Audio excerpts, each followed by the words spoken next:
Hey, this is Coach Wyatt with 2120 Economics. Let's talk trade. Since the economy has become increasingly global, it's become steadily more difficult to find products marked Made in the USA. Although many popular brands seem to be stamped with Made in China labels, there are still companies whose products are made right here in the United States. While many American companies are returning to American soil to manufacture their products, and while many Americans are returning to America made products, there is still a huge market for foreign made products at cheaper prices. The big question about trade is what if a nation has an absolute advantage in producing everything? Would there still be a reason to specialize in trade? The answer is yes. Trade is still seen as an important factor in economic growth and raising a nation's standard of living. As Ben Franklin once said, no nation was ever ruined by trade. Some countries have resources that are simply better than other countries. Some countries have land that is conducive for growing. Some countries have trained labor or skill in areas that benefit them in the production of certain products. This allows nations to specialize. These are important terms to know: trade, specialization, gains from trade, and comparative advantage. The British economist who promoted the idea of comparative advantage for the basis of trade was David Ricardo. In the 18th century, he was the first economist to elaborate the theory of comparative advantage. At age 27, Ricardo began to read Adam Smith's book, The Wealth of Nations, by which he became enamored with economics. Adam Smith said in The Wealth of Nations, it is the maxim of every prudent master of a family never to attempt to make at home what it will cost him more to make than to buy. He later on said, what is prudence in the conduct of every private family can scarce be folly in that of a great kingdom. If a foreign country can supply us with a commodity cheaper than we can make it, be better to buy it of them with some part of the produce of our own industry.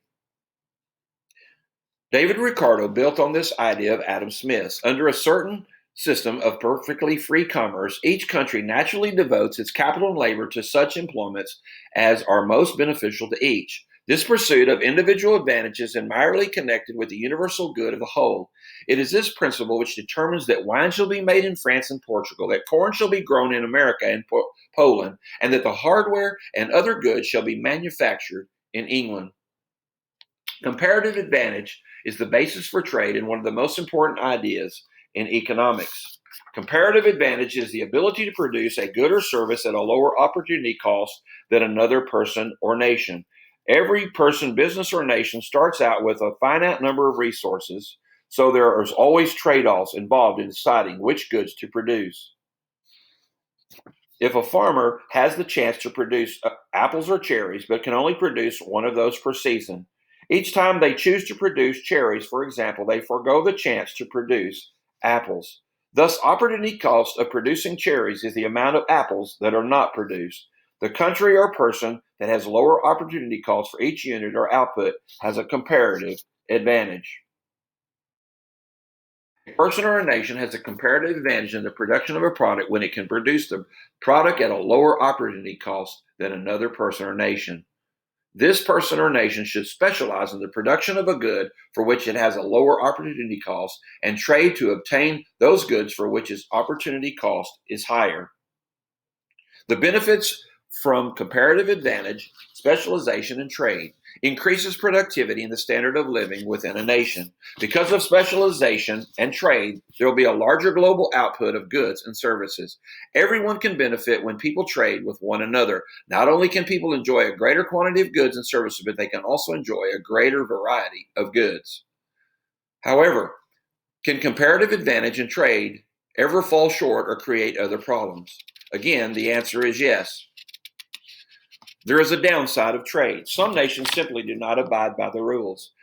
Some nations are left with huge deficits. Some industries in both nations will be hurt. There will be winners and losers. This is best illustrated with the 1993 NAFTA free trade deal between Mexico, America, and Canada.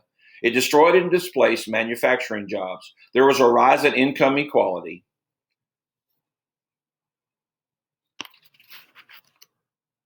Again, thank you